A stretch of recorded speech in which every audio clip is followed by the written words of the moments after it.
Hello. Welcome, my dear fishies, to another story time. I hope you had a lovely Friday.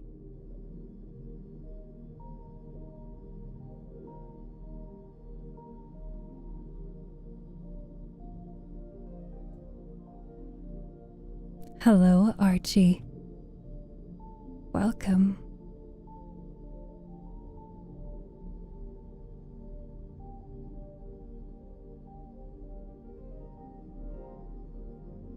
You wish? What do you mean you wish? Have you not had a delightful weekend? Or a delightful Friday?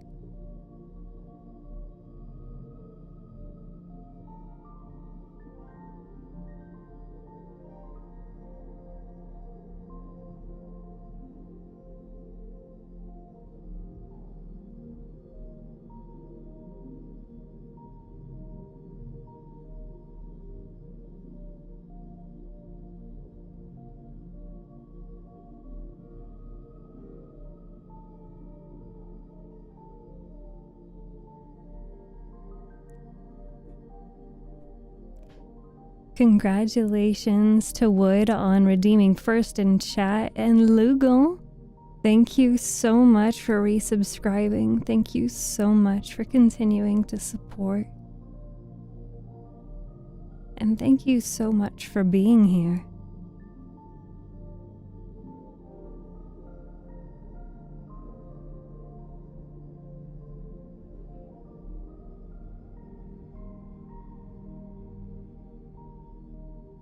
What does that mean, Huracan?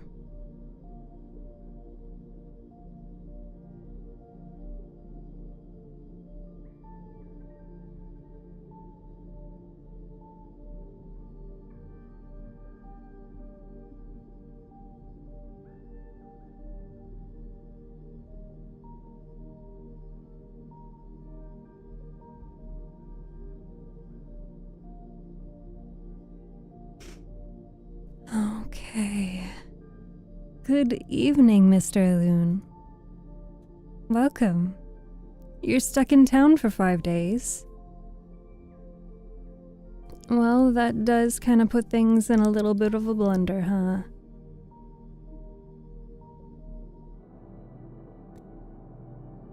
Hey. Let's go ahead and zoom in a little bit, huh?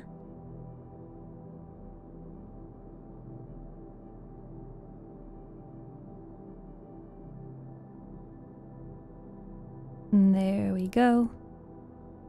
And I will set this as a new camera angle. There. Oh, damn, she's hot. Oh my God. You were planning that. You were planning that, Hodigan.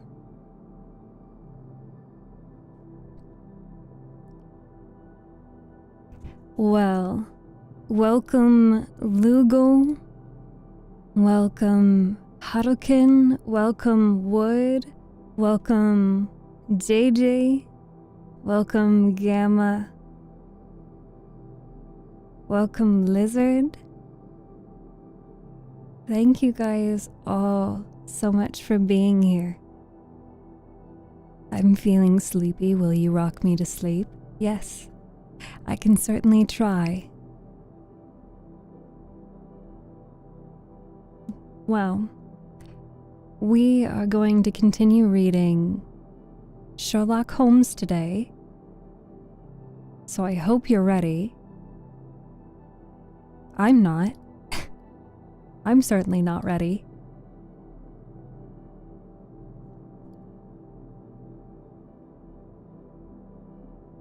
I need to pull up the story.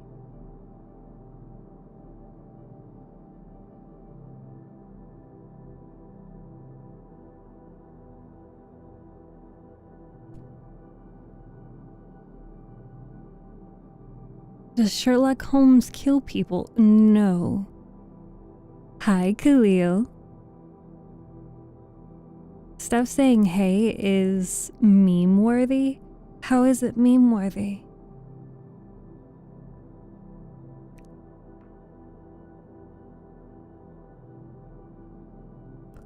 Where? Oh shoot, where is it?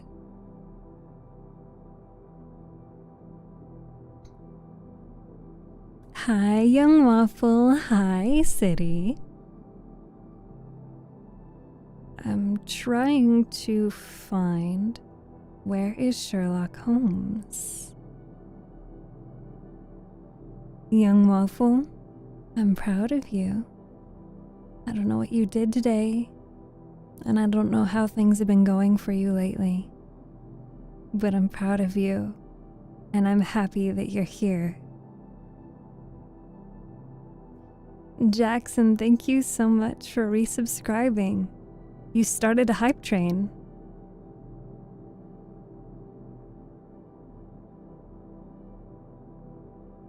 It's been a little while, yeah.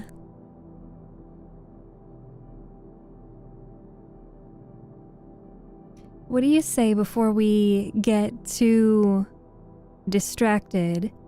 Would you guys like to begin the reading? Hi, Riley. How are you today? Thank you for being here.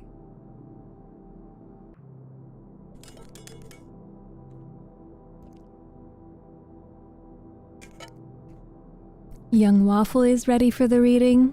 Lizard is ready for the reading. Oh my goodness. Thank you so much, Wayne. Thank you so much for the gifts on TikTok. And Riley, 40 roses, thank you. You guys are so sweet. Do some ASMR, mommy, please, I beg you. You don't gotta beg.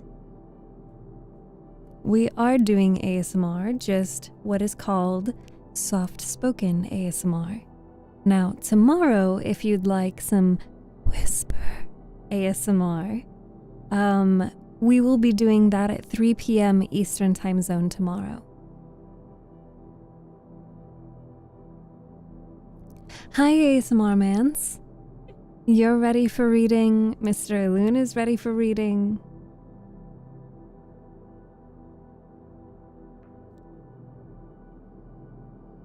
Okay. Hi.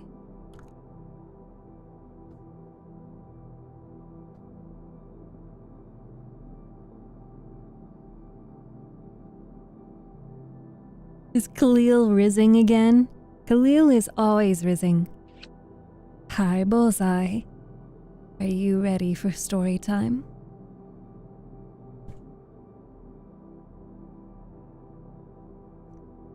Thank you, Riley, for the finger hearts.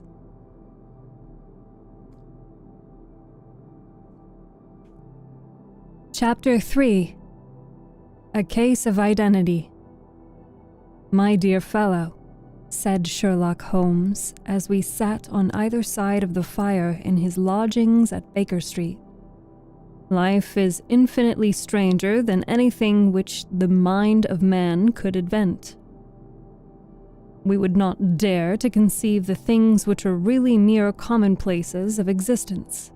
If we could fly out of that window hand in hand, hover over this great city, gently remove the roofs and peep in at the queer things which are going on, the strange coincidences, the plannings, the cross-purposes, the wonderful chains of events, working through generations, leading to the most ultra results.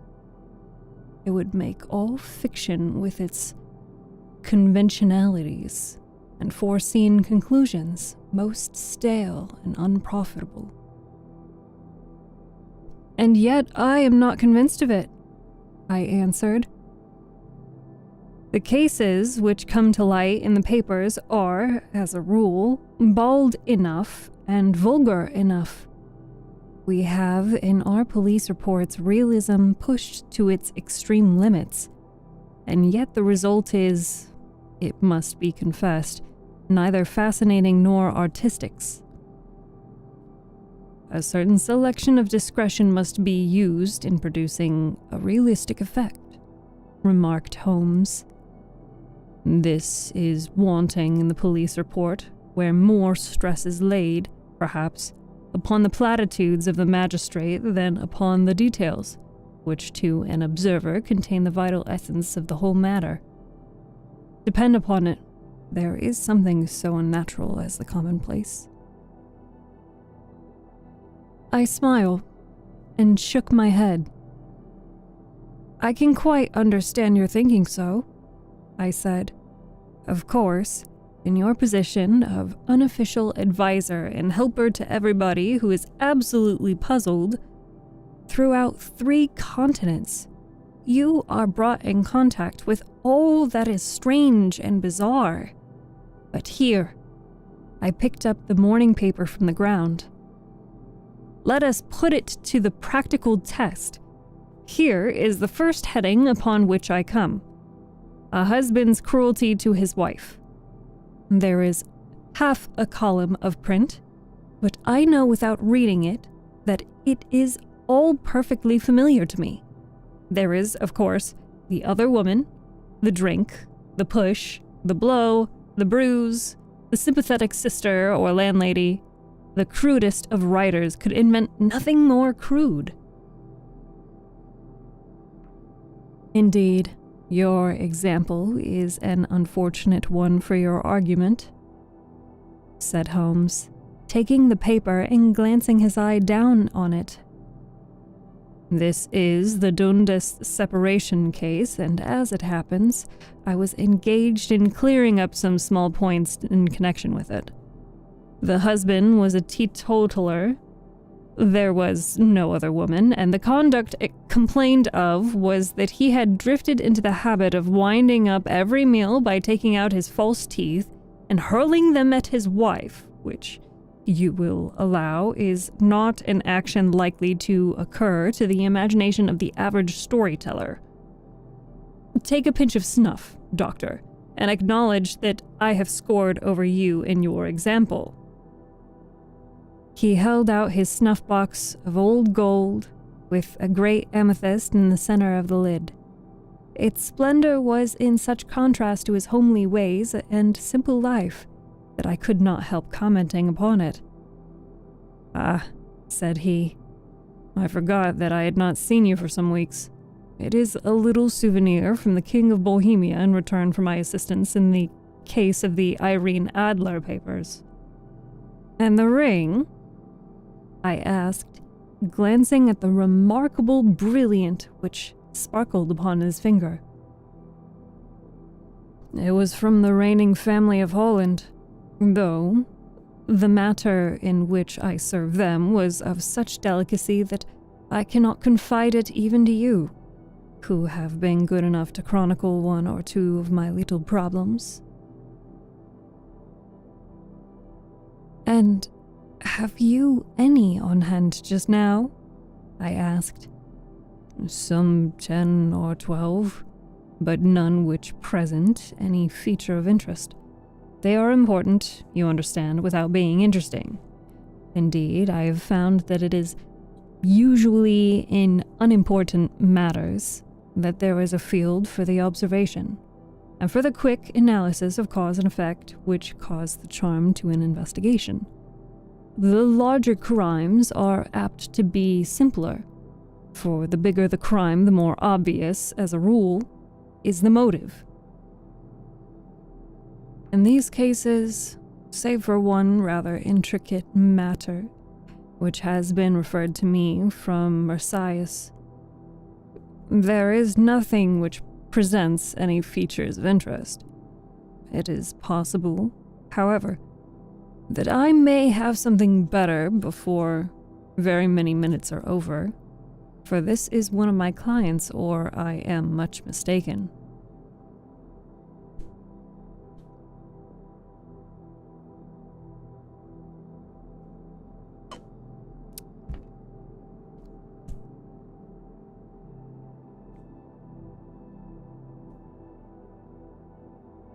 He had risen from his chair and was standing between the parted blinds, gazing down into the dull, neutral-tinted London street. Looking over his shoulder, I saw that on the pavement opposite there stood a large woman with a heavy fur boa round her neck, and a large curling red feather in a broad-brimmed hat, which was tilted in a coquettish Duchess of Devonshire fashion over her ear. From under this grey panoply, she peeped up in a nervous, hesitating fashion at our windows, while her body oscillated backward and forward, and her fingers fidgeted with her glove buttons. Suddenly, with a plunge, as if of the swimmer who leaves the bank, she hurried across the road, and we heard the sharp clang of the bell. "I have seen those symptoms before," said Holmes, throwing his cigarette into the fire. "Oscillation upon the pavement always means an affaire de coeur.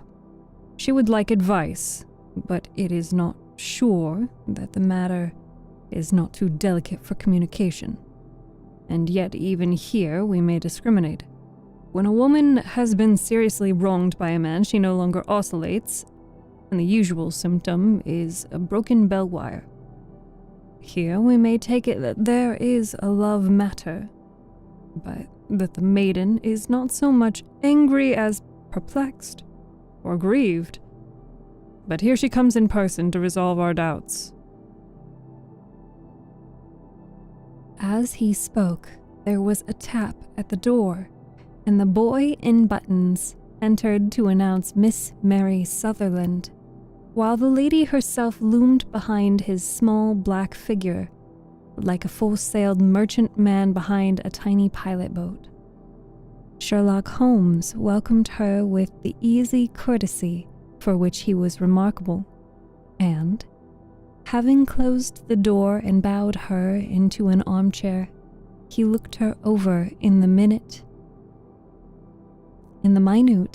and yet abstracted fashion which was peculiar to him. "Do you not find," said he, "that with your short sight it is a little trying to do so much typewriting?" "I did at first," she answered, "but now I know where the letters are without looking." Then, suddenly realizing the full purport of his words, she gave a violent start and looked up, with fear and astonishment upon her broad, good-humored face. "You've heard about me, Mr. Holmes?" she cried. "Else how could you know all that?" "Never mind," said Holmes, laughing. "It is my business to know these things. Perhaps I have trained myself to see what others overlook. If not, why should you come to consult me?" "I came to you, sir, because I heard of you from Mrs. Etheridge, whose husband you found so easily when the police and everyone had given him up for dead. Mr. Holmes, I wish you would do as much for me. I'm not rich, but still I have 100 a year in my own right, besides the little that I make by the machine. And I would give it all to know what has become of Mr. Hosmer Angel." "Why did you come away to consult me in such a hurry?" asked Sherlock Holmes, with his fingertips together and his eyes to the ceiling. Again, a startled look came over the somewhat vascous face of Miss Mary Sutherland. "Yes, I did bang out of the house," she said, "for it made me angry to see the easy way in which Mr. Windibank, that is, my father, took it all. He would not go to the police, and he would not go to you. And so at last, as he would do nothing but keep on saying that there was no harm done, it made me mad. And I just, on my own things, came right away to see you. Your father, said Holmes. Your stepfather, surely, since the name is different. Yes, my stepfather. I call him father, though it sounds funny too, for he is only 5 years and 2 months older than myself. And your mother is alive? Oh, yes, mother is alive and well. I wasn't best pleased, Mr. Holmes, when she married again so soon after father's death, and a man who was nearly 15 years younger than herself. Father was a plumber in the Tottenham Court Road, and he left a tidy business behind him, which mother carried on with Mr. Hardy, the foreman. But when Mr. Windibank came, he made her sell the business, for he was very superior, being a traveler in wines. They got £4,700 for the goodwill and interest, which wasn't near as much as father could have got if he had been alive. I expected to see Sherlock Holmes impatient under this rambling and inconsequential narrative, but, on the contrary, he listened with the greatest concentration of attention. Your own little income, he asked. Does it come out of the business? Oh, no, sir. It is quite separate and was left me by my Uncle Ned in Auckland. It is in New Zealand stock, paying 4.5%. £2,500 was the amount, but I can only touch the interest. You interested me extremely, said Holmes. And since you draw so large a sum as 100 a year, with what you earn into the bargain, you no doubt travel a little and indulge yourself in every way. I believe that a single lady can get on very nicely upon an income of about £60. I can do with much less than that, Mr. Holmes. But you understand that as long as I live at home, I don't wish to be a burden to them. And so they have the use of the money just while I'm staying with them. Of course, that is only just for the time. Mr. Windibank draws my interest every quarter and pays it over to my mother. And I find that I can do pretty well with what I earn at typewriting.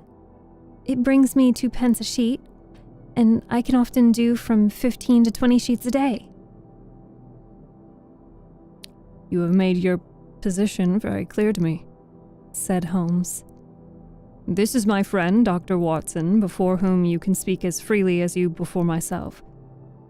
Kindly tell us now all about your connection with Mr. Hosmer Angel.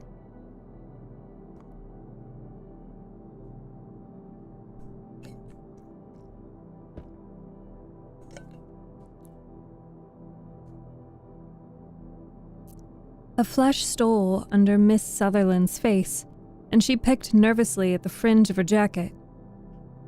I met him first at the gas fitters' ball, she said. They used to send father tickets when he was alive, and then afterwards they remembered us and sent them to mother. Mr. Windibank did not wish us to go. He never did wish us to go anywhere. He would get quite mad if I wanted so much as to join a Sunday school treat. But this time I was set on going, and I would go, for what right had he to prevent? He said the folk were not fit for us to know, when all father's friends were to be there. And he said that I had nothing fit to wear, when I had my purple plush that I had never so much as taken out of the drawer. At last, when nothing else would do, he went off to France upon business of the firm. But we went, mother and I, with Mr. Hardy, who used to be our foreman, and it was there that I met Mr. Hosmer Angel. I suppose, said Holmes, That when Mr. Windibank came back from France, he was very annoyed at your having gone to the ball. Oh, well, he was very good about it. He laughed, I remember, and shrugged his shoulders, and said there was no use denying anything to a woman, for she would have her way. I see. Then at the gasfitter's ball you met, as I understand, a gentleman called Mr. Hosmer Angel. Yes, sir. I met him that night, and he called next day to ask if we got home safe. And after that, we met him, that is to say, Mr. Holmes. I met him twice for walks, but after that father came back again, and Mr. Hosmer Angel could not come to the house anymore. No? Well, you know, father didn't like anything of the sort. He wouldn't have any visitors if he could help it, and he used to say that a woman should be happy in her own family circle. But then, as I used to say to mother, a woman wants her own circle to begin with, and I had not got mine yet.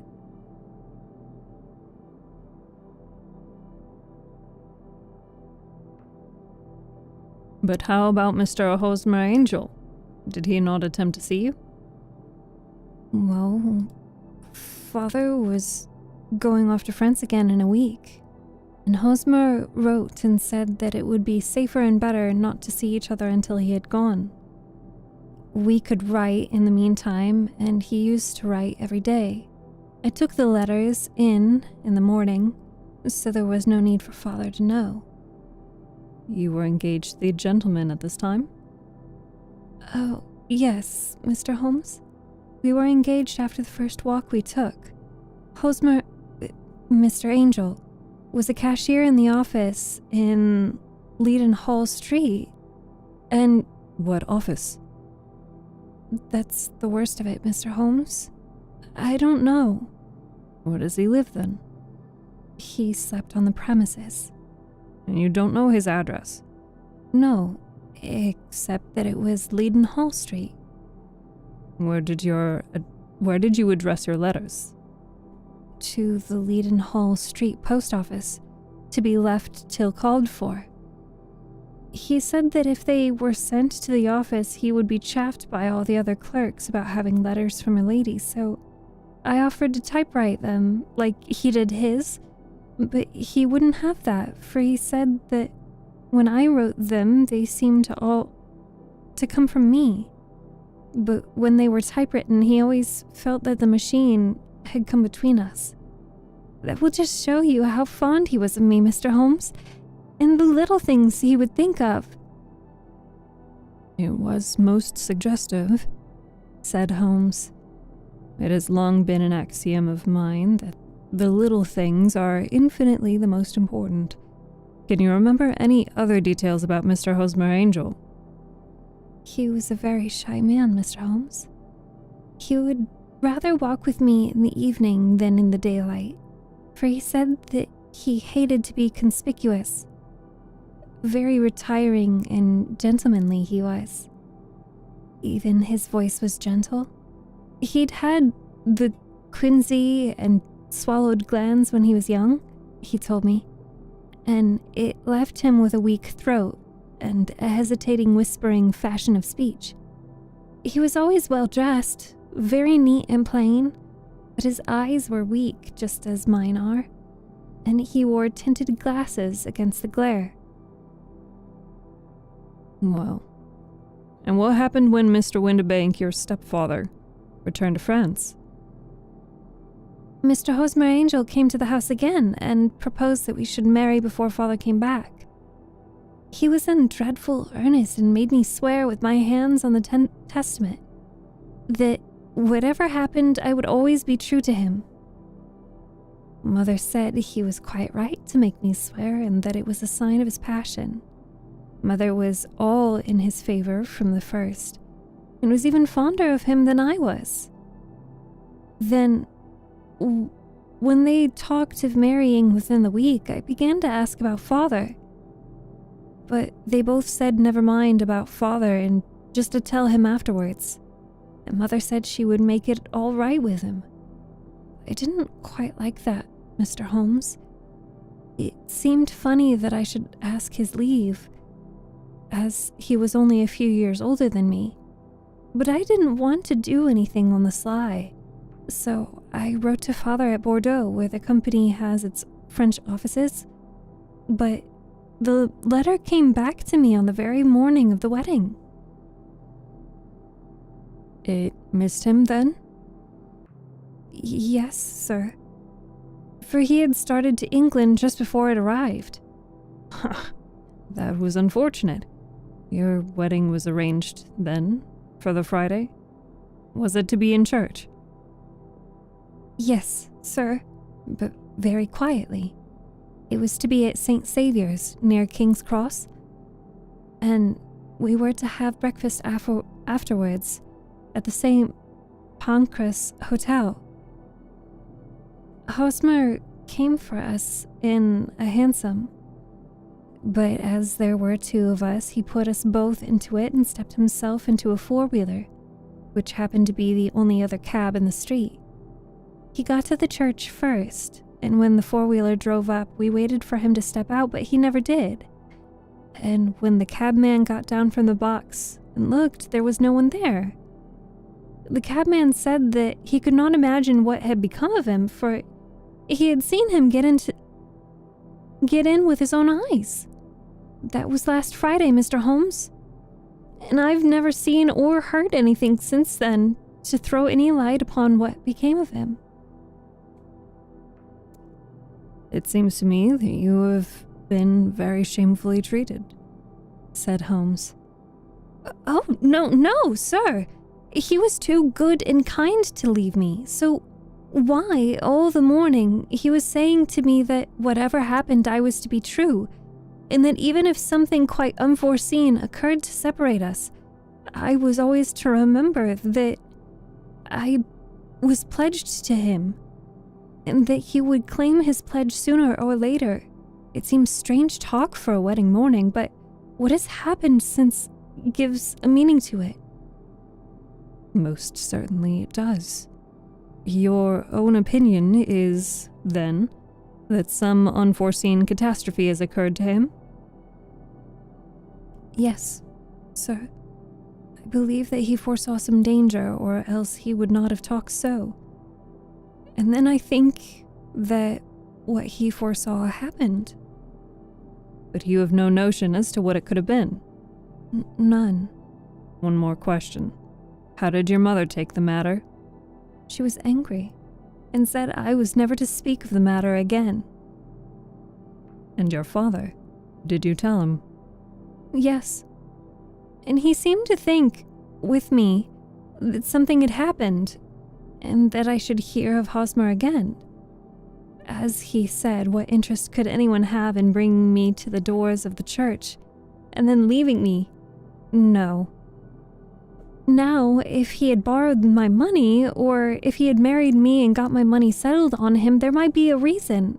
But Hosmer was very independent about money and never would look at a shilling of mine. And yet, what could have happened? And why could he not write? Oh, it drives me half mad to think of it, and I can't sleep a wink at night. She pulled a little handkerchief out of her muff and began to sob heavily into it. I shall glance into the case for you, said Holmes, rising. And I have no doubt that we shall reach some definite result. Let the weight of the matter rest upon me now, and do not let your mind dwell upon it further. Above all, try to let Mr. Hosmer Angel vanish from your memory, as he has done from your life. Then you don't think I'll see him again? I fear not. Then what has happened to him? You will leave that question in my hands. I should like an accurate description of him and any letters of his which you can spare. I advertised for him in the last Saturday's Chronicle. said she. Here's the slip, and here are 4 letters from him. Thank you. And your address? Number 31 Lyon Place, Camberwell. Mr. Angel's address you never had. I understand. Where is your father's place of business? He travels for Westhouse and Marbank, the great claret importers of Fenchurch Street. Thank you. You've made your statement very clearly. You will leave the papers here and remember the advice which I have given you, that the whole incident be a sealed book, and do not allow it to affect your life. You are very kind, Mr. Holmes, but I cannot do that. I shall be true to Hosmer.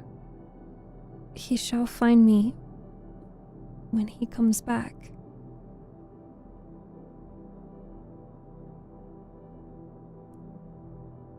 For all the preposterous hat and the vacous face, there was something noble in the simple faith of our visitor which compelled our respect. She laid her little bundle of papers upon the table and went her way, with a promise to come again whenever she might be summoned.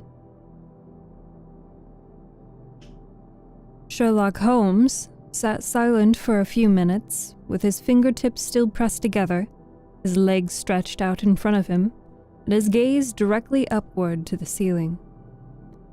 Then he took down from the rack the old and oily clay pipe, which was to him as a counselor, and, having lit it, he leaned back in his chair, with the thick blue cloud wreath spinning up from him, and a look of infinite languor in his face. Quite an interesting study, that maiden, he observed. I found her more interesting than her little problem, which, by the way, is rather a trite one. You will find parallel cases if you consult my index in Andover in 77. And there was something of the sort in The Hog last year.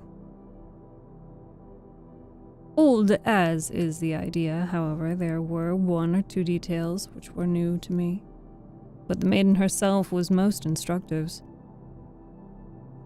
You appeared to read a good deal upon her, which was quite invisible to me, I remarked. Not invisible, but unnoticed, Watson. You did not know where to look, and so you missed all that was important. I could never bring you to realize the importance of sleeves, the suggestiveness of thumbnails, or the great issues that may hang from a bootlace. Now, what did you gather from that woman's appearance? Describe it. Well, she had a slate-colored, broad-brimmed straw hat with a feather of brackish red. Her jacket was black, with black beads sewn upon it, and a little fringe of black jet ornaments. Her dress was brown, rather darker than coffee color, with a little purple plush at the neck and sleeves. Her gloves were grayish and were worn through at the right finger. Her boots I didn't observe. She had small, round, hanging gold earrings and a general air of being fairly well-to-do in a vulgar, comfortable, easygoing way. Sherlock Holmes clapped his hands softly together and chuckled. On my word, Watson, you are coming along wonderfully. You've really done very well indeed. It is true that you have missed everything of importance, but you have hit upon the method, and you have a quick eye for color.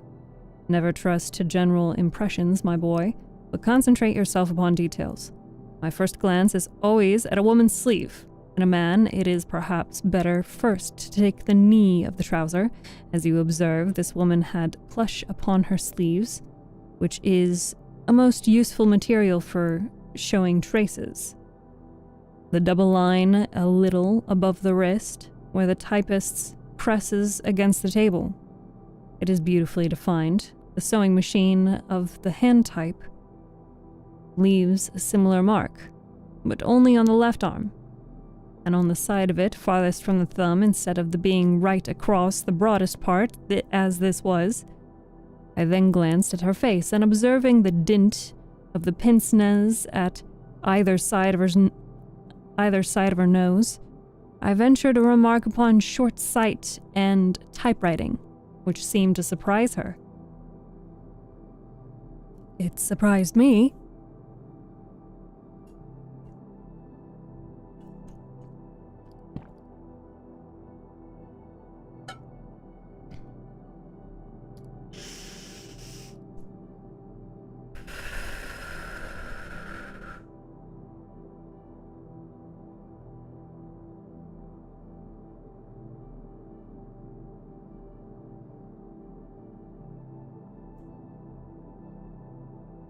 But surely it was obvious.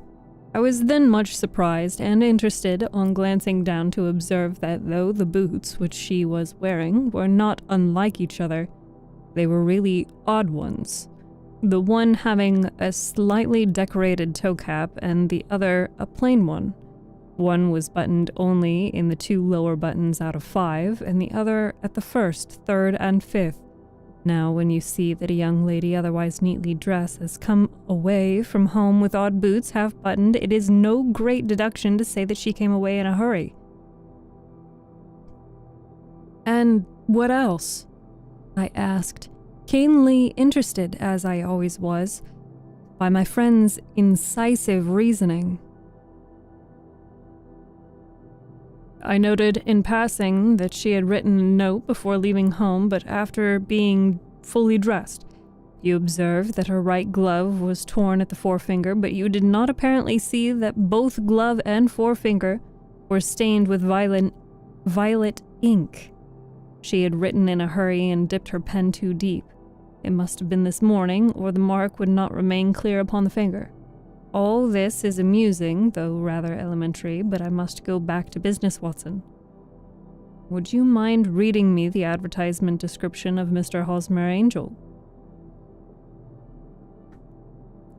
I held the little printed slip to the light.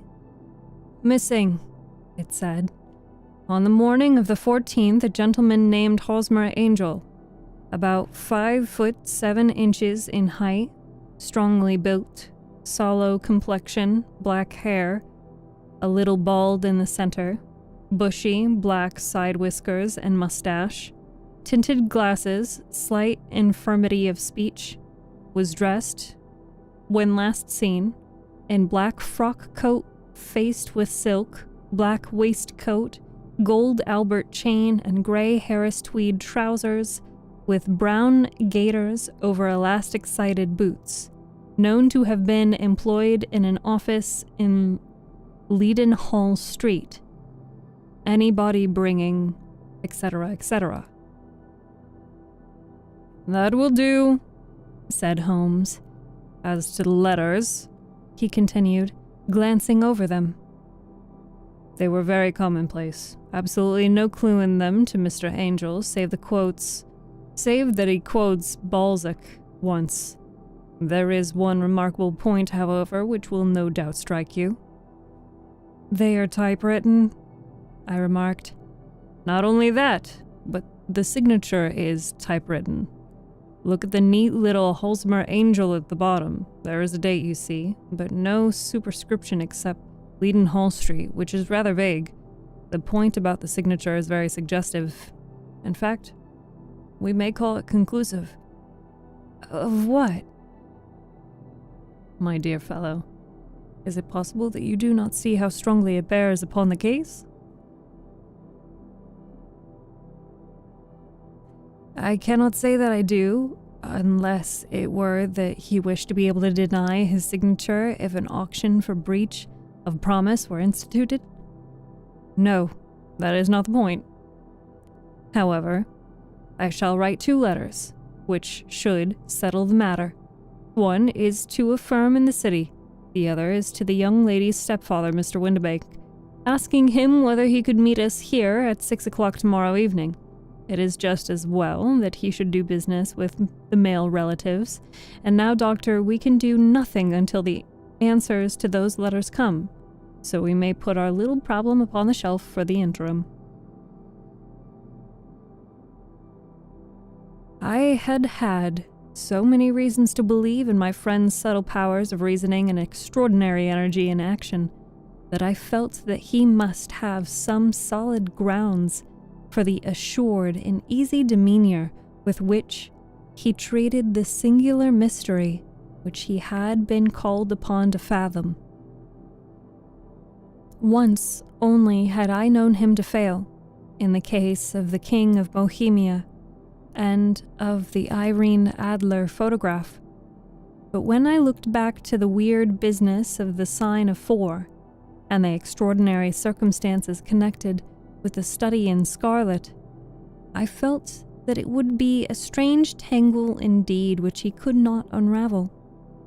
I left him then, still puffing at his black clay pipe, with the conviction that when I came again on the next evening, I would find that he held in his hands all the clues which would lead up to the identity of the disappearing bridegroom from Miss Mary Sutherland. A professional case of great gravity was engaging my own attention at the time, and the whole of next day I was busy at the bedside of the sufferer.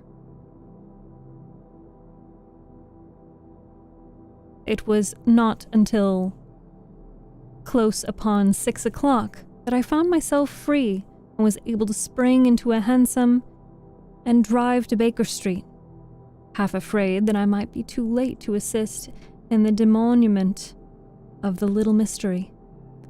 I found Sherlock Holmes alone, however, half asleep, with his long, thin form curled up in the recesses of his armchair. A formidable array of bottles and test tubes, with a pungent, cleanly smell of hydrochloric acid, told me that he had spent his day in chemical work which was so dear to him. "Well, have you solved it?" I asked as I entered. "Yes, it was the bisulfate of baryta." No, the mystery!" I cried. "Oh, that. I thought of the salt that I have been working upon. There was never any mystery in the matter, though. As I said yesterday, some of the details are of interest. The only drawback is that there is no law, I fear, that can touch the scoundrel. Who was he, then? And what was his object in deserting Miss Sutherland?" The question was hardly out of my mouth, and Holmes had not yet opened his lips to reply, when we heard a heavy footfall in the passage and a tap at the door. "This is the girl's stepfather, Mr. James Windibank," said Holmes. "He has written to me to say that he would come here at 6. Come in." The man who entered was a sturdy, middle-sized fellow, some 30 years of age, clean-shaven, and sallow skin, with a bland, insinuating manner, and a pair of wonderfully sharp and penetrating gray eyes. He shot a questioning glance at each of us, placed his shiny top hat upon the sideboard, and with a slight bow, sidled down to the nearest chair.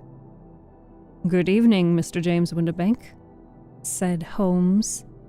"I think that it is this typewritten letter from you, in which you made an appointment with me for 6 o'clock?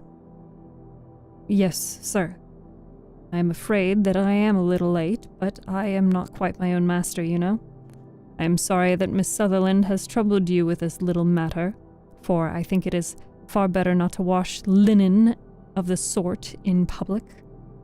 It was quite against my wishes that she came, but she is a very excitable, impulsive girl, as you may have noticed.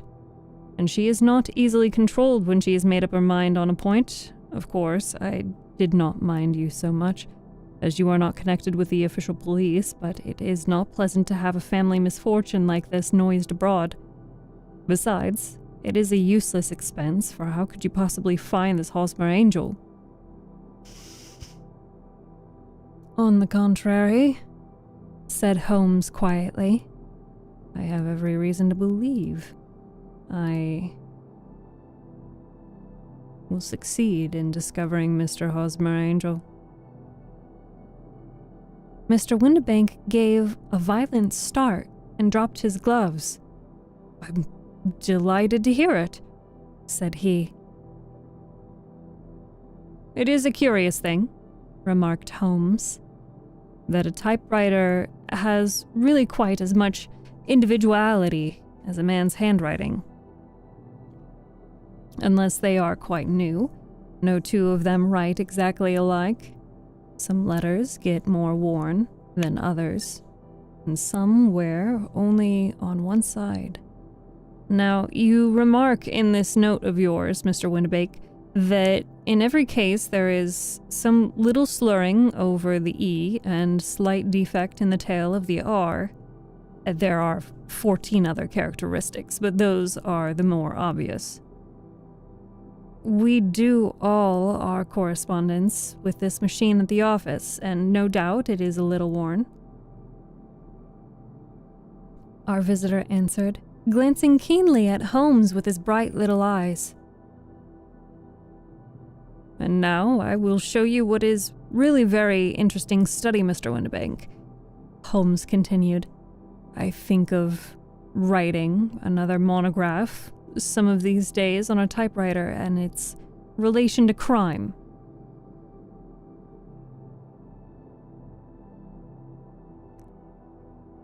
It is a subject to which I have devoted some little attention. I have here 4 letters which purport to come from the missing men. They are all typewritten. In each case, not only are the E's slurred and the R's tailless, but you will observe, if you care to use my magnifying glass, that the 14 other characteristics to which I have alluded are there as well. Mr. Windibank sprang out of his chair and picked up his hat. I cannot waste time over this sort of fantastic talk, Mr. Holmes, he said. If you can catch the man, catch him and let me know when you've done it. Certainly, said Holmes, stepping over and turning the key in the door. I'll let you know, then, that I have caught him. What? Where? Shouted Mr. Windibank, turning white to his lips and glancing about him like a rat in a trap. Oh, it won't do. It really won't, said Holmes suavely. There is no possible getting out of it, Mr. Windibank. It is quite too transparent, and it was a very bad compliment when you said that it was impossible for me to solve so simple a question. That's right. Sit down and let us talk it over. Our visitor collapsed into a chair, with a ghastly face and a glitter of moisture on his brow. It's not inactionable, he stammered. I am very much afraid that it is not. But between ourselves, Windibank, it is as cruel and selfish and heartless a trick in a petty way as ever came before me. Now let me just run over the course of events, and you will contradict me if I am wrong. The man sat huddled up in his chair, with his head sunk upon his breast, like one who is utterly crushed. Holmes stuck his feet up on the corner of the mantelpiece and, leaning back with his hands in his pockets, began talking, rather to himself, as it seemed, than to us. The man married a woman very much older than himself for her money, said he, and he enjoyed the use of the money of the daughter as long as she lived with them. It was a considerable sum for people in their position, and the loss of it would have made a serious difference. It was worth an effort to preserve it. The daughter was of a good, amiable disposition, but affectionate and warm-hearted in her ways. so that it was evident that with her fair personal advantages and her little income, she would not be allowed to remain single long. Now her marriage would mean, of course, the loss of 100 a year. So, what does her stepfather do to prevent it? He takes the obvious course of keeping her at home and forbidding her to seek the company of other people her own age. But soon he found that he would not answer forever. She became restive, insisted upon her rights, and finally announced her positive intention of going to a certain ball. What does her clever stepfather do then? He conceives an idea more creditable to his head than to his heart. With the connivance and assistance of his wife, he disguised himself, covered those keen eyes with tinted glasses, masked the face with a mustache, and a pair of bushy whiskers sunk that clear voice into an insinuating whisper. And doubly secure on account of the girl's short height, he appears as Mr. Hosmer Angel and keeps off other lovers by making love himself. It was only a joke at first, groaned our visitor. We never thought she would have been so carried away. Likely not. However that may be, the young lady was very decidedly carried away, and having quite made up her mind that her stepfather was in France, the suspicion of treachery never for an instant entered her mind. She was flattered by the gentleman's attention, and the effect was increased by the loudly expressed admiration of her mother. And then Mr. Angel began to call, for it was obvious that the matter should be pushed as far as it would go if the real effect were to be produced. There were meetings and an engagement, which would finally secure the girl's affections from turning toward everyone else. But the deception could not be kept up forever. These pretended journeys to France were rather cumbrous. The thing to do was clearly to bring the business to an end in such a dramatic manner that it would leave a permanent impression upon the young lady's mind and prevent her from looking upon any other suitor for some time to come. Hence those vows of fidelity exacted upon a testament, and hence also the allusions to a possibility of something happening on the very morning of the wedding. James Windibank wished Miss Sutherland to be so bound to Hosmer Angel, so uncertain as to his fate, that for 10 years to come, at any rate, she would not listen to another man.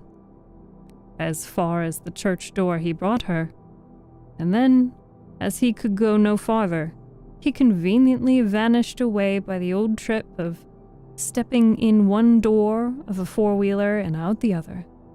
I think that was the chain of events, Mr. Windibank. Our visitor had recovered something of his assurance while Holmes had been talking, and he rose from his chair now with a cold sneer upon his pale face. It may be so, or it may not, Mr. Holmes, said he. But if you are so very sharp, you ought to be sharp enough to know that it is you who are breaking the law now, not me. I have done nothing actionable from the start, but as long as you keep that door locked, you lay yourself open to an action for assault and illegal constraint. The law cannot, as you say, touch you, said Holmes, unlocking and throwing the open door. Yet there never was a man who deserved punishment more. If the young lady has a brother or a friend, he ought to lay a whip across your shoulders, by Jove, he continued, flushing up at the sight of the bitter sneer upon the man's face. It is not part of my duties to my client, but here's a haunting crop of handy. And I think I shall just treat myself to... He took 2 swift steps to the whip, but before he could grasp it, there was a wild clatter of steps upon the stairs, and a heavy hall door banged. And from the window, we could see Mr. James Windibank running at the top of his speed down the road. "There's a cold-blooded scoundrel," said Holmes, laughing, as he threw himself down into his chair once more. "That fellow will rise from crime to crime until he does something very bad and ends up in the gallows. The case has, in some respects, been not entirely devoid of interest." "I cannot now entirely see the steps of your reasoning," I remarked. "Well, of course it was obvious from the start that this Mr. Hosmer Angel must have some strong object for his curious conduct, and it was equally clear that the only man who really profited by the incident, as far as we could see, was the stepfather.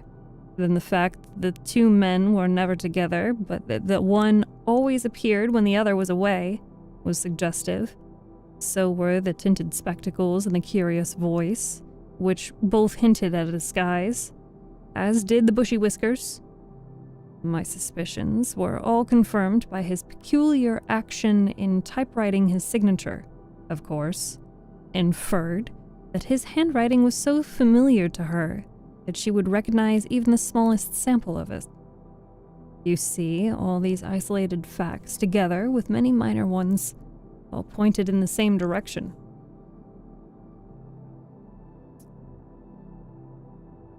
"And how did you verify them?" "Having once spotted my man, it was easy to get corroboration. I knew the firm for which this man worked.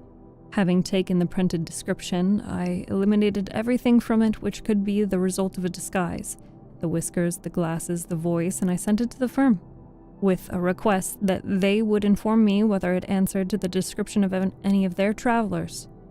I had already noticed the peculiarities of the typewriter, and I wrote to the man myself, at his business address, asking him if he would come here. As I expected, his reply was typewritten and revealed the same trivial but characteristic defects.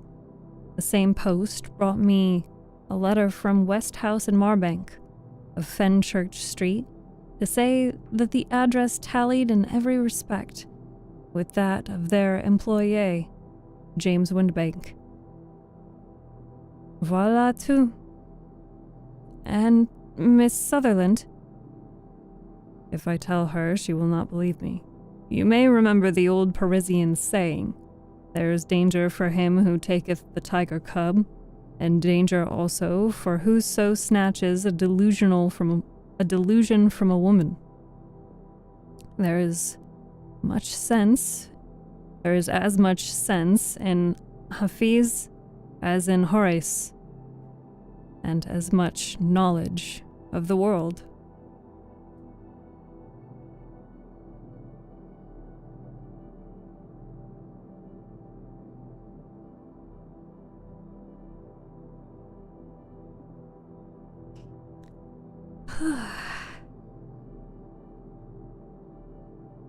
That was a pretty lengthy chapter 3. I say lengthy, but like we're only at an hour into stream. Did the stepfather also sleep with the daughter? No. At least not that I think. I don't think so. Because excuse me. Because I think associated with this time, that's not something that you did, like, before marriage. And she said that they had only gone on, like, 2 walks. Like, that they met at the ball, and afterward had only gone on 2 walks.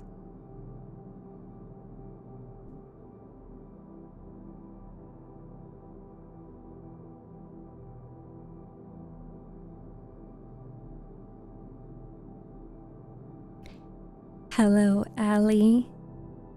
And hello, Unzipped. Let's see, did anyone else join us? Baifu, Bread, Chris, Best of, hello. Nikolai, Dova, welcome. Gabrob, thank you for joining. Pyro, hello. Jim, thank you for listening. JD, it's good to see you as well. Okay, I caught up. Walkies? I just thought I heard you reading something about this. I was stun-locked for a second. What do you mean? I'm gonna make a quick run to the bathroom and then I will be back, okay?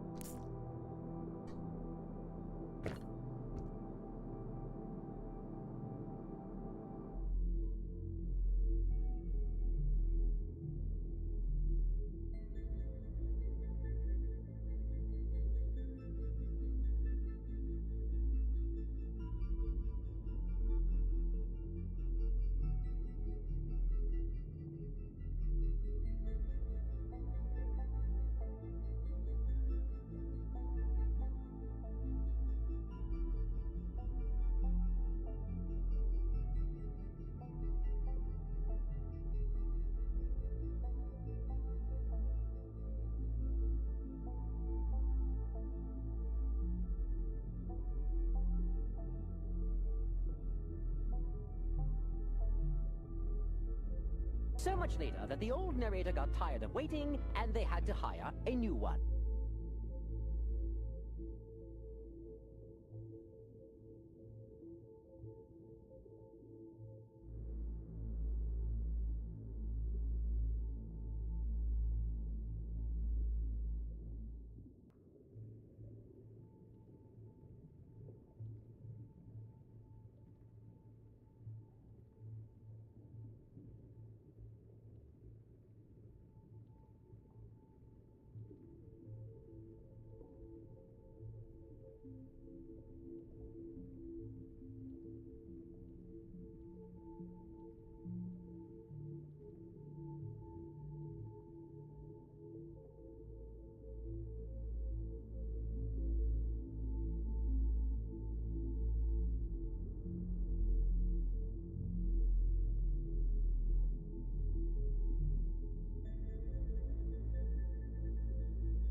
Play with yourself? Yeah. I play with myself quite often, I guess.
Hadoken, what have you been doing?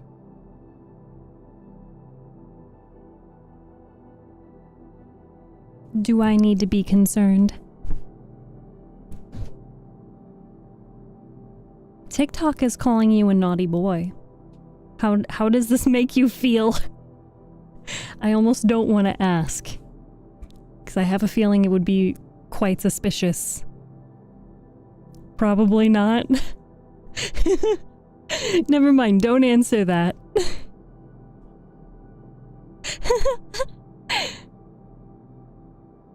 Hi, Nightcall. Help, Steph? Help what? Help me? Or help you? Hi, Pikachu. Thank you for joining us on TikTok. Easy puzzle? Good job. Alright, I've started one more puzzle for you. I'm smiling? Good. This is a good thing. He needs some milk. That he does. That he does.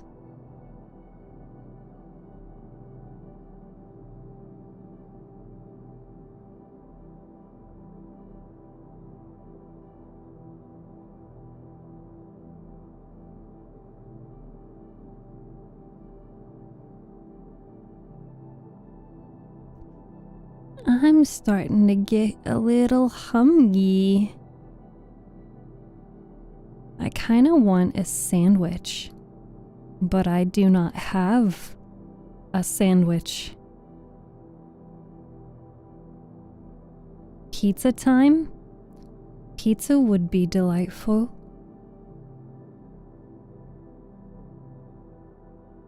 What are you guys hungry for?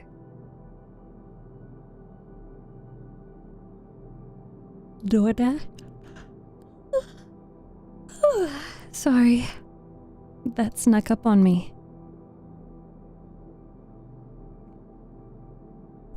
Do you guys like it or not like it when I ignore chat while I'm reading?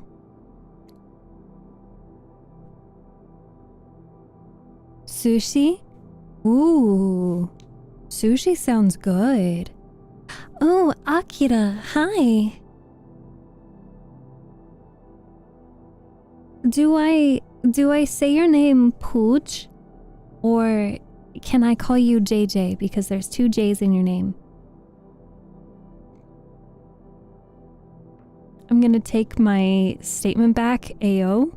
You're taking the AO back, or are you taking the Hadoken always behaves back? I think that one's that's a good idea. You should take that one back.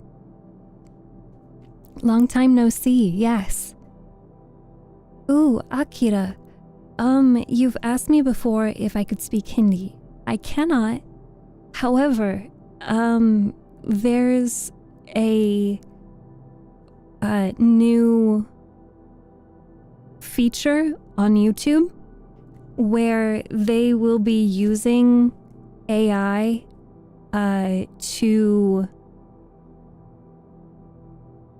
so if I'm doing all the talking, they'll use AI to take my voice and translate it into a variety of languages, and Hindi is one of them. So I personally cannot speak Hindi. But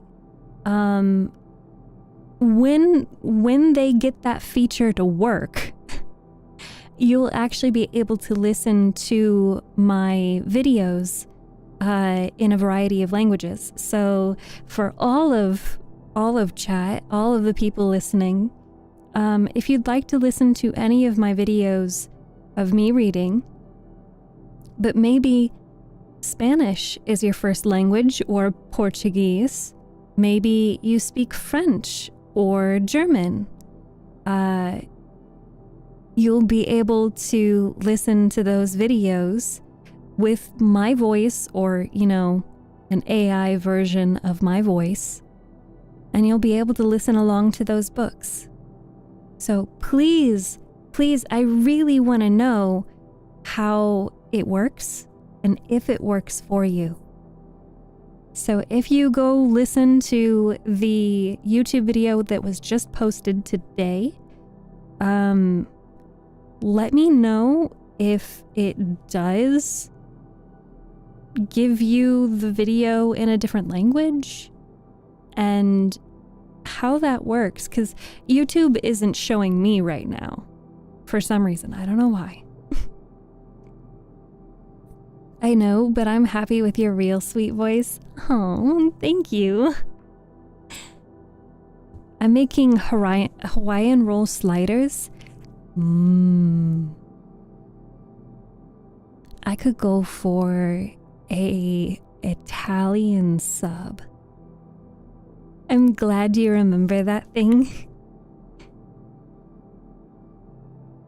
I try to remember what... I try to remember what I can. I'm always cooking. He's cooking. He's cooking. If you want to interact more with us, you gotta make more pauses. Well, I'm asking you guys what you want, because I'm perfectly fine. Just start reading and continue reading, because that is what's easier for the YouTube audience.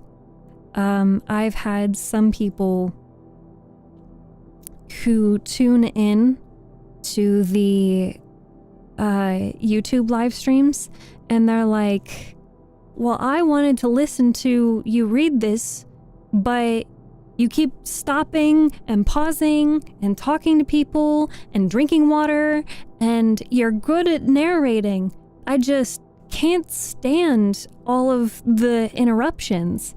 And I'm like, that's because it's a live stream, man. So it's, you know, ooh, do we have any mods in chat that could run a poll for me?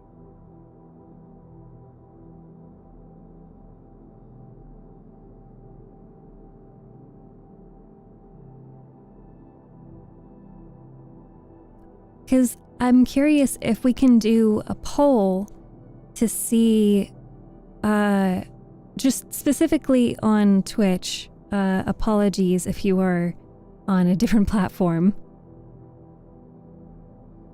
No mods in chat.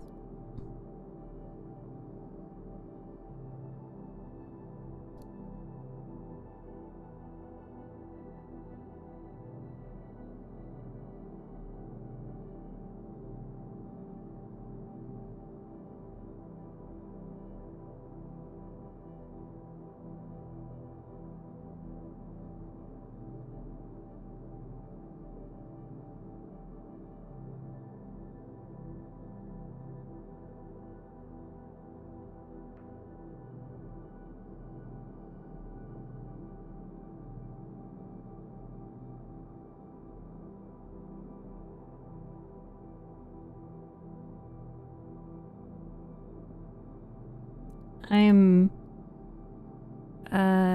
making poll.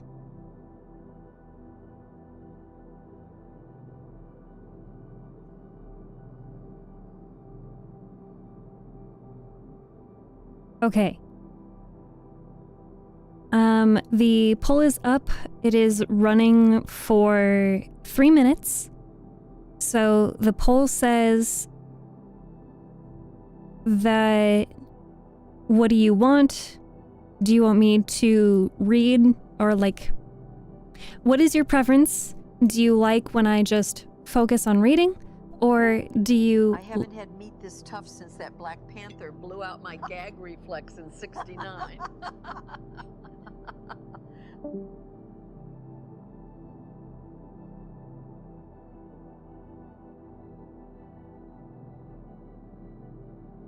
Harukin, do you want to talk about it? Who did what to your gag reflex? Was Were you just, side hustling? Did it thank you for starting a hype train?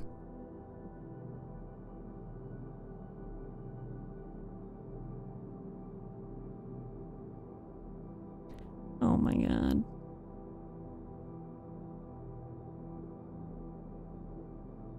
I would have also put a I don't mind option. Yeah, you're right. I'm sorry. If you would say that you don't care, put an ooh woo in chat. Yeah, that's right. I'm making you ooh woo.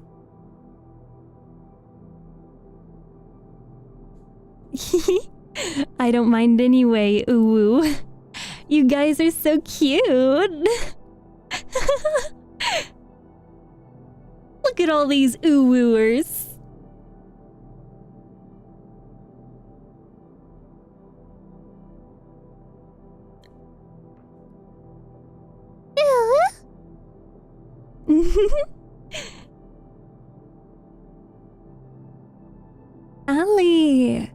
Ali, thank you so much for subscribing.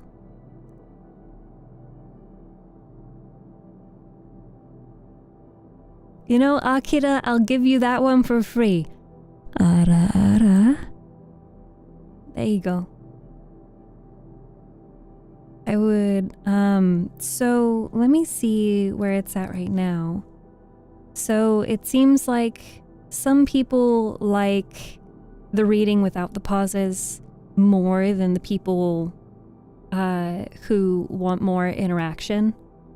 The thing is, I am a reading streamer, and I've seen what other streams look like when the person reading stops to talk every time someone new joins in chat.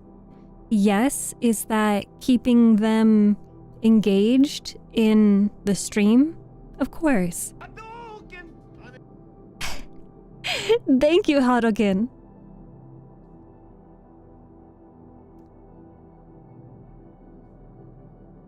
You have a 30-minute pause? Yes, because we can't ooh-ooh too much.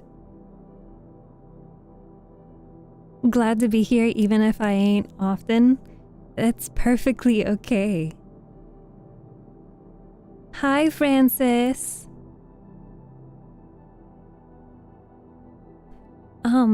I totally forgot what I was saying. But, for the people that are more interested in, me talking to chat, like, we would have to do just chatting streams for that. And maybe we should do just chatting streams more often?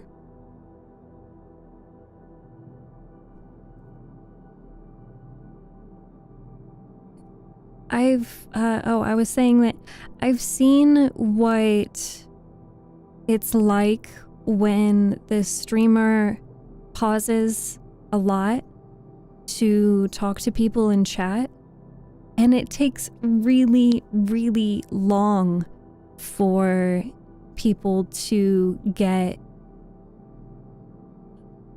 through a book. Like, the fact that I can get through, let's see, the fact that I was able to get through The Lightning Thief in 14 hours. Thank you for the kisses, Chaos. I hope you're well today and hydrated and happy.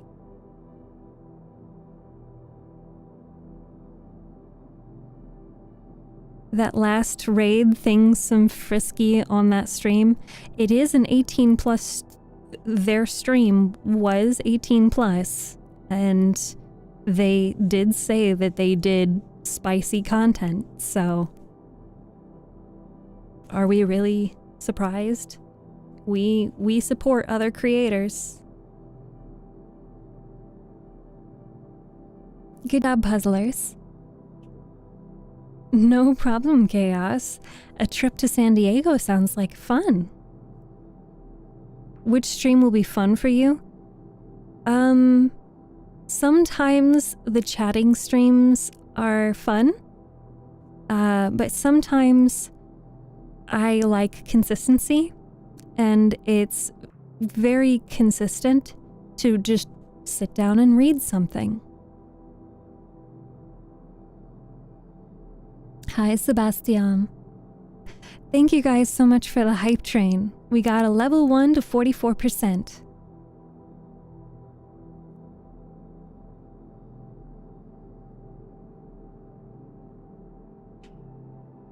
So maybe... It seems like there were more people who don't care if we talk a lot or if we read a lot. And then in second place, people enjoy just the reading with less pauses. And lastly, the group of people who want more talking and less reading.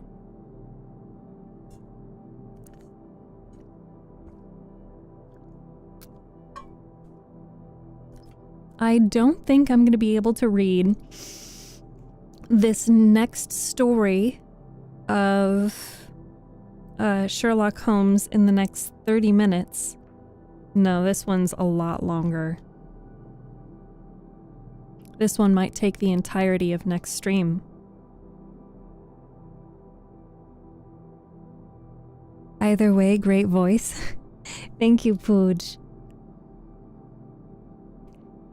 Sometimes I don't know what to say, which is part of the reason why being a reading streamer is nice, because then I don't have to figure out what to say.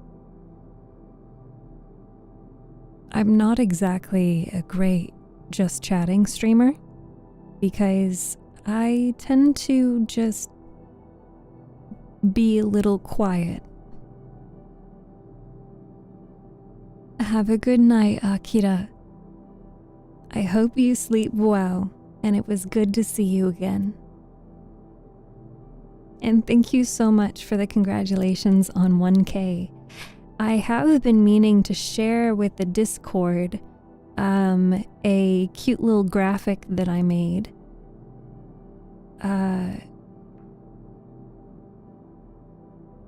So I'll be sharing that in the announcements and probably posting it on Twitter and Instagram.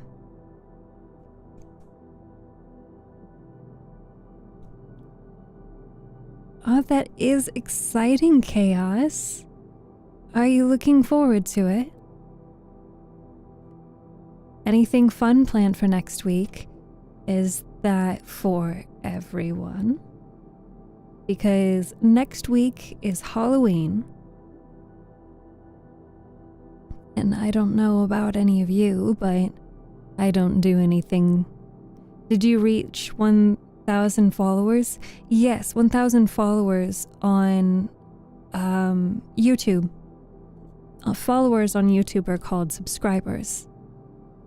I don't know what I would do if we reached 1,000 subscribers on Twitch. I would probably, I don't know, collapse. I would, like, laugh hysterically and very confused. Hysterically confused. Something like that. Oh, 1650, that's pretty good. You distracted Dima enough that he didn't hide, mostly because I think he was looking to it. He heard my voice and was just like, all right. She doesn't need to be here. She's not supposed to be here.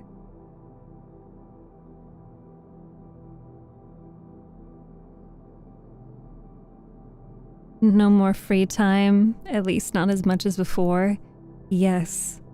Working a job. Where is my mortal enemy? On God. Dima chose me. Dima thought, you know, out of everyone, I'd kill this person.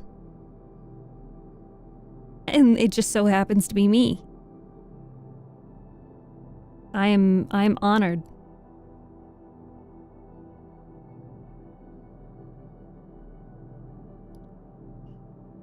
My birthday is on the 30th, so I'll be out partying with some friends. That sounds pretty lit. Isn't,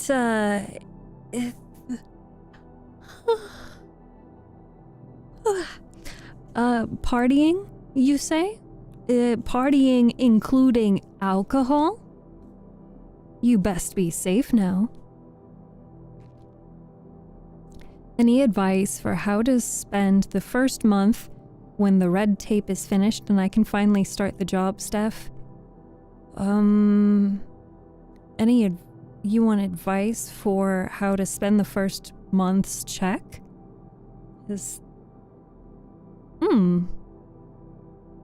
I don't know. I was always such a saver when I first started,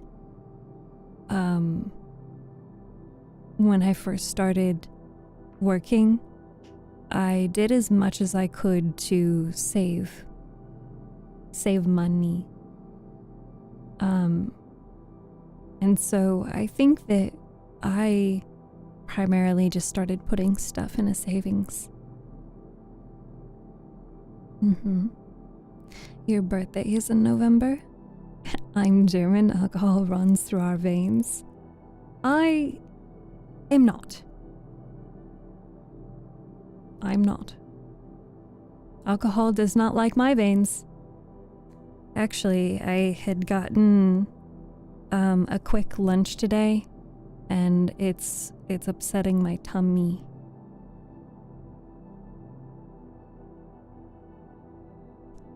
Or just what you'd want to say to your younger self or wish you knew back then when you got your first job. I think that one of the things that I was always looking forward to improving something. So I had like my YouTube channel, and I had an upgrade or an improvement that I wanted to make, and I would save up for that. I love you. I probably didn't need any kind of an improvement. Just came here to congratulate you on hitting 1K subs. Also, I absolutely love your content. I find myself on long nights listening to your content. So glad I found this channel. Thank you so much, Zaiwan. I appreciate you. That is so kind. Francis says, I wish my younger self had heard the phrase, save your money in a high interest savings account. Yes. I don't know if high yield savings accounts, would have been well known back then, but it would have been nice to have had the money from my savings put into that high yield. You gotta go to bed? Okay. Good night, Mr. Iloon. Exclamation point good night in chat, please.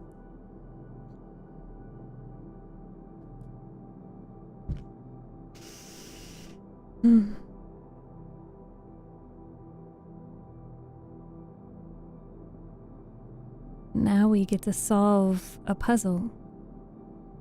If you guys would like to join.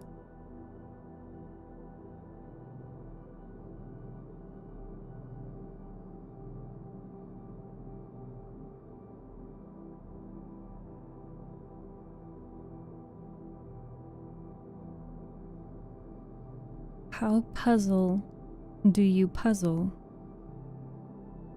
If you are watching the stream on TikTok or YouTube and you'd like to join in the puzzle, I believe on YouTube you may be able to exclamation point puzzle. If you are on TikTok, you will have to go to my profile and you will have to click on that link, and that link may bring you to a website in which you will find a button that says puzzle. And there, it'll take you straight to the community puzzle. It's a lot of fun, and I highly encourage you to join.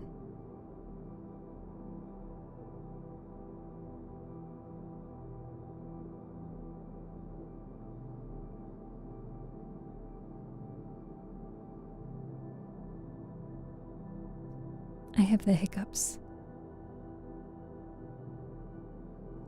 A high yield savings account. The rates were so low back then. Were they as low as just some normal bank account though? Nah.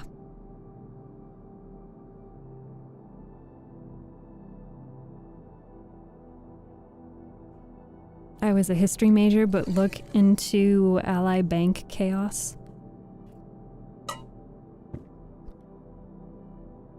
You could also just look at Google like high yield savings account or HYSA.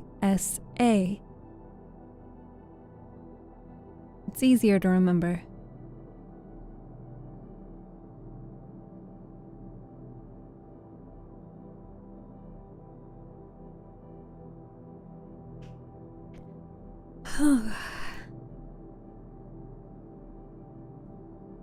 Let me take a look at...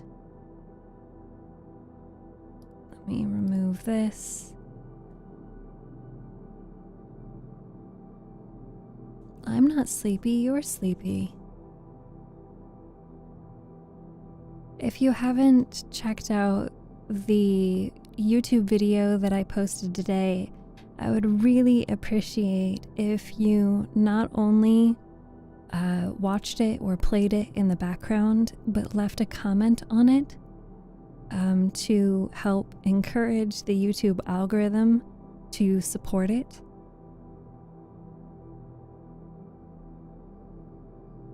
Somewhere Beyond the Sea was actually released at the end of September.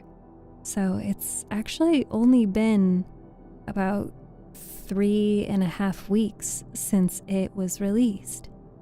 Hi, Alpha Yeti. Why are you wearing your Halloween costume looking like an angel? Oh, that's just me. I just always am. But maybe that's what I'll be for Halloween next year. I'll be an angel.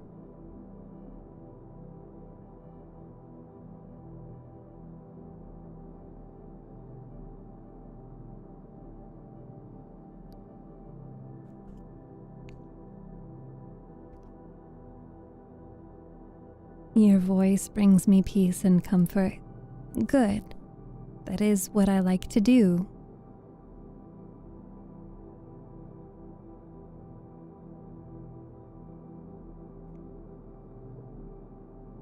Saving money, my brain sees balance and think that's a lot of books that I could buy. Could. What's she gonna be this year? I'm not doing anything for Halloween.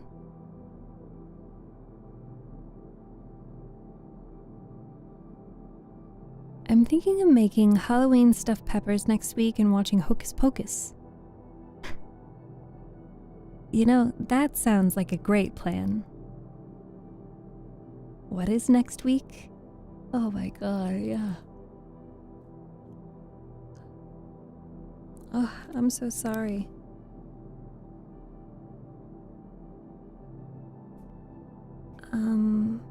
So next weekend is Halloween and the beginning of November. Oof, okay. I guess I'm already tired. Maybe I should... I am yawning so much. Thank you for the posture check. I was indeed shrimping.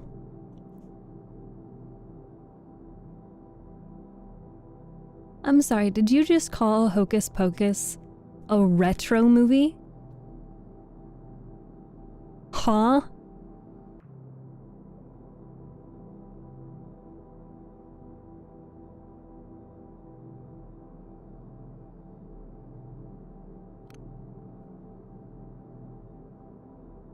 And cringy?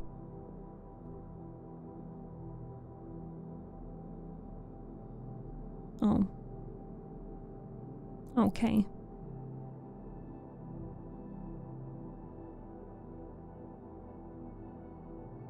I could have bought Steph like 25 books with what I spent this week. Oh. That would be a lot of books. You spent way too much. What did you spend it on? Did you do... Did you get a lot of food?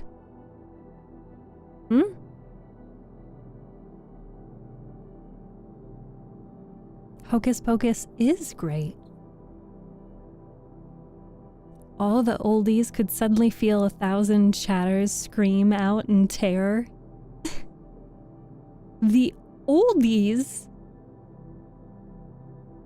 Nothing worthy? Nothing worthy of the price that you paid?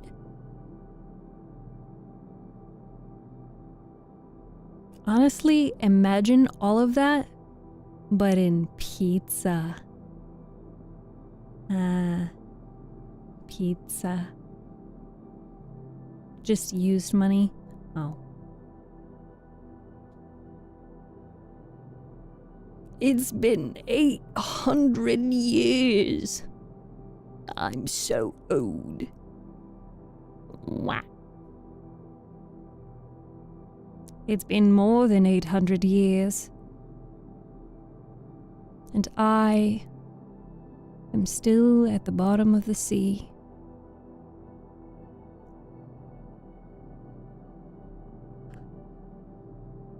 Are you throwing money around? Why are you throwing money? It's a classic Halloween movie. Exactly. Classic. Or wait, do you guys think that for the live streams, should I be talking a little bit more soft-spoken? Because I feel like I'm getting too much into my really excited, like, this is my talking voice. Sorry if I made you mad? No, you haven't made me mad. That camera view is chef's kiss. I like it. But you guys like it when I talk softer. And if I talk into the microphone, that's different. Who has messaged me?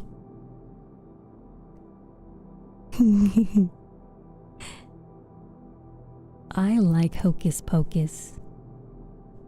It's been a long time since I've watched it.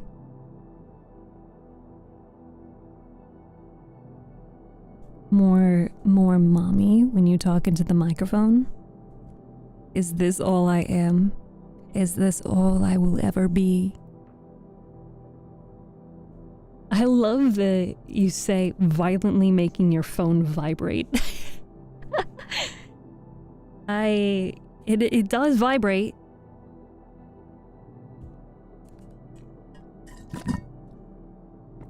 Uh-oh, I'm out of water. I guess I have to end stream now. But yes, I would appreciate it if you guys would consider taking an opportunity to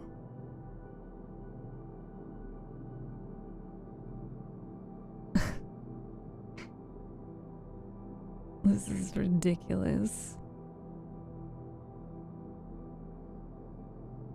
This is ridiculous.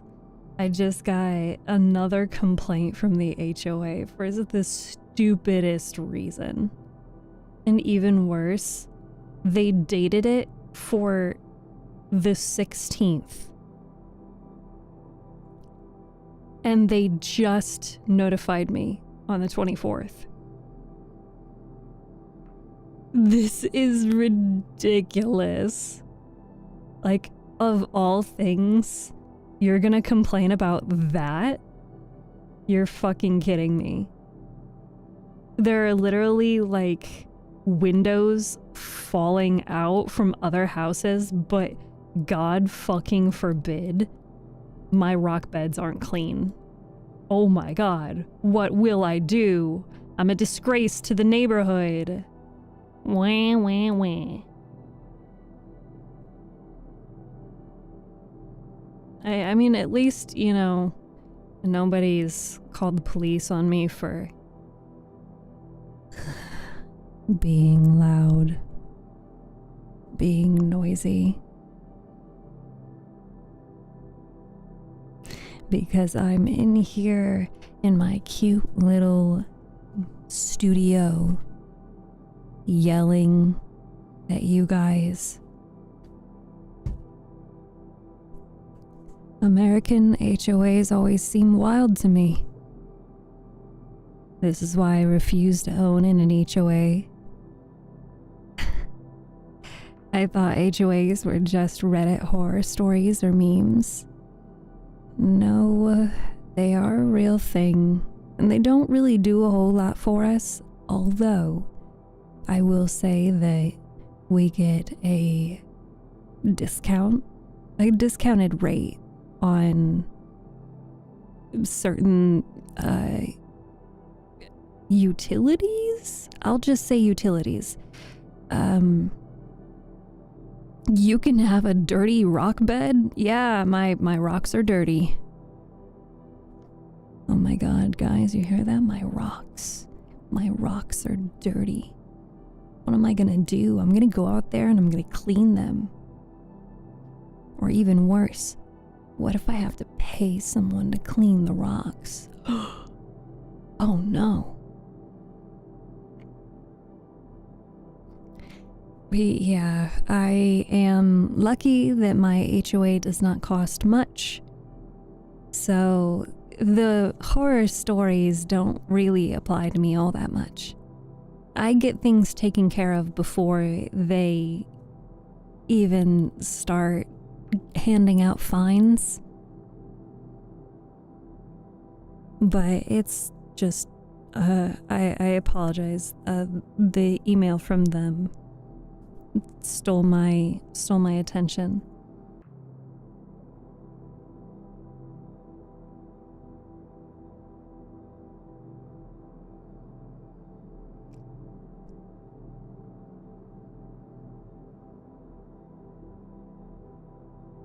You got nice rocks. Oh, thank you.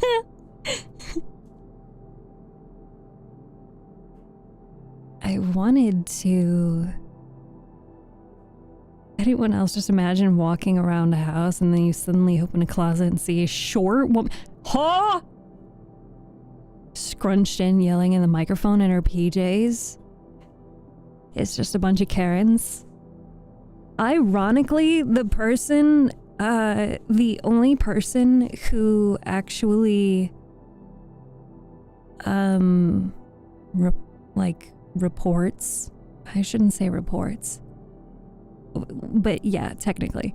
The only person who reports any of the things that are wrong in the HOA is the person who is responsible for handing out the compliance letters. And she works for the property management company. And her name is Karen with a K. So it is ironic that I am literally getting a letter of complaint from Karen about my dirty rock beds. The dirty rock beds that I just, they've literally been like that for a year. For a whole year.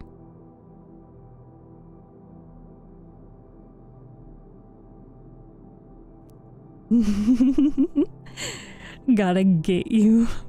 Gotta get you for typing the word short. It comes full circle.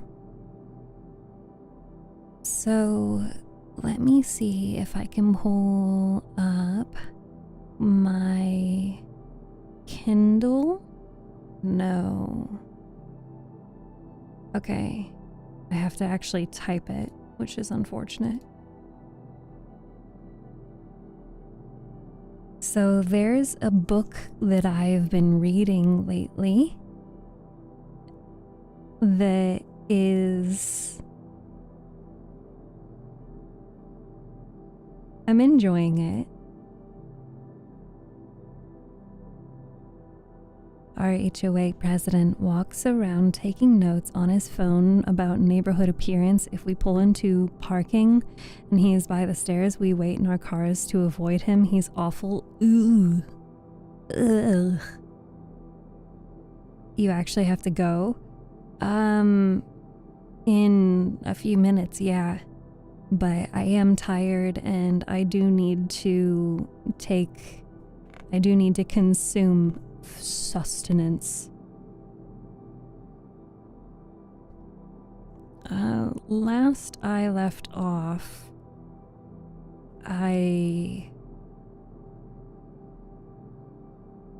Yes, okay, this is where I left off. I was on chapter 19. So the book that I've been reading off stream, because it has adult themes, is called The Unseen. It's pretty fun. The book starts with the female main character kidnapping the male main character, and the male main character is the boss of the female main character's brother.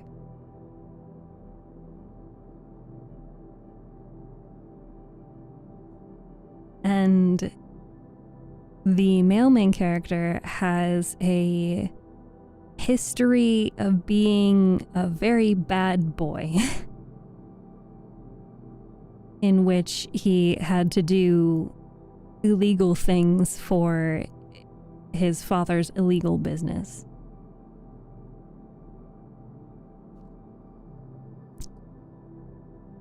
Chapter 19. Olivia. Stepping over the threshold of Austin's apartment, I take in the blank walls and gray features. The sharp edges cut down the uncomfortable-looking sofa that looks like it could have been delivered yesterday for all the wear it has.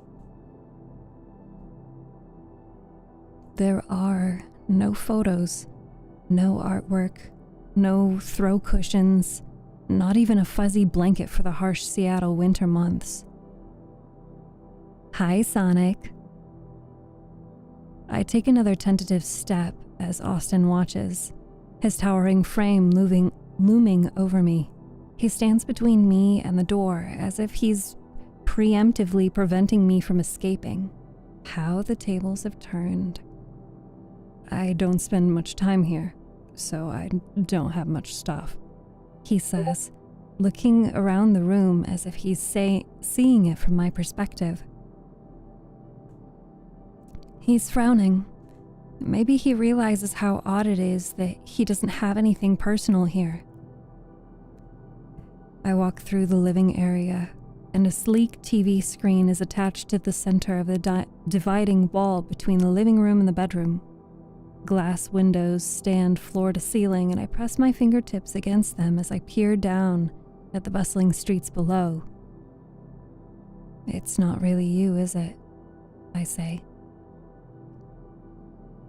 He pulls his hand up and rubs the back of his neck awkwardly. "No, I guess not. Like I said, I don't really spend a lot of time here." "Where do you spend most of your time?" I ask innocently, even though a part of me tugs at the separation of our work and home lives. "At the office mostly. My office, not my father's. I've had my own business for the last... wow, it's nearly 2 years. I started it once I left the family business." I nod. I haven't asked him much about his business. If I could guess, I'd say he wanted to share more. Austin has been bringing it into conversation more frequently, dropping small hints, but I've never asked about it. I'm not entirely sure why, but the gnawing in my gut has prevented me from acting on my curiosity. "You're unnervingly quiet, killer. What are you thinking?" What am I even thinking? This is the weirdest apartment I've ever seen? Or that I'm sad for him? Has he always lived like this? Alone? With no personal effects? Nowhere to make him feel safe and cozy? No wonder he kept coming back to the basement. I'd left him things so he was cared for and warm, despite being chained up. I look around the bleak room and feel a sudden prick in my eyes. My back is turned to him so he can't see my face, but he must sense my unease. He wraps his arm around mine. "Come on, let me show you what I really do." I nod, expecting him to guide me to another room, but instead he picks up his keys and we walk straight out the door. Just wanted to give you guys a little taste of that book. I do hope to be reading some other parts of this book for Brand Army. And if you are familiar with Brand Army and my platform over there, you'll know that you're in for a good time. If you'd like to support me off stream and get to see who I am behind the scenes,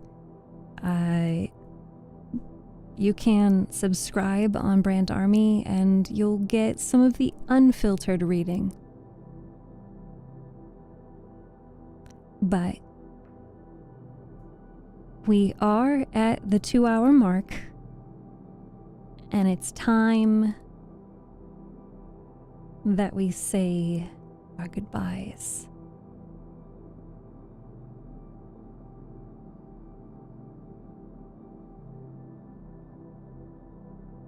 Let me see who we can join.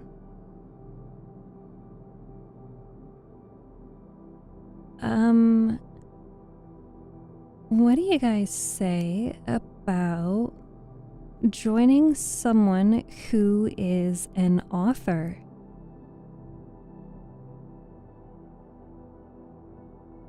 Because I think that would be super cool.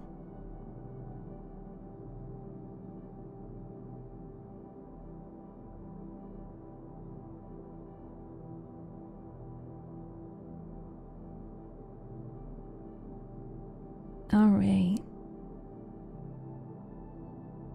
Are you ready? This is the part where we say our good nights, our goodbyes, and our see you tomorrows. I will be back again at 3 p.m. Eastern time zone tomorrow to we're going to be doing some ASMR, so you will get to listen to me whisper in your ear or go from ear to ear and talk to you. And we will be doing some chatting. We'll be doing some mouth pops. Maybe we'll also be doing some hand sounds, but we'll be having a good time. And if you are not already in the Discord server, I highly recommend you join the Discord server. If you are on TikTok, check out the link in the profile. You will see on that page in the socials section the link to join the Discord server. If you are in the Discord server, you will get notified whenever I go live and whenever I post a new YouTube video. I posted a new YouTube video today. If you would like to support me by watching that, I would greatly appreciate it. Leave a comment, leave a like. It does mean a lot. It does also tell YouTube that this content is good and that they should share it with more people. So I appreciate any and all help in that regard. So, until tomorrow, please drink your water. Oh, wait. Exclamation point raid. Copy the raid message. If you are watching on Twitch, we are going to raid out. And we're going to hang out with someone who is an author. We're going to learn about what is it that they're writing, what is their book about. If you are not watching on Twitch, the stream is just going to end for you. But again, join the Discord server or check out my YouTube video or both. That'd be awesome. So, until tomorrow, drink your water, eat your food, be kind to yourself and others, and I will see you next time.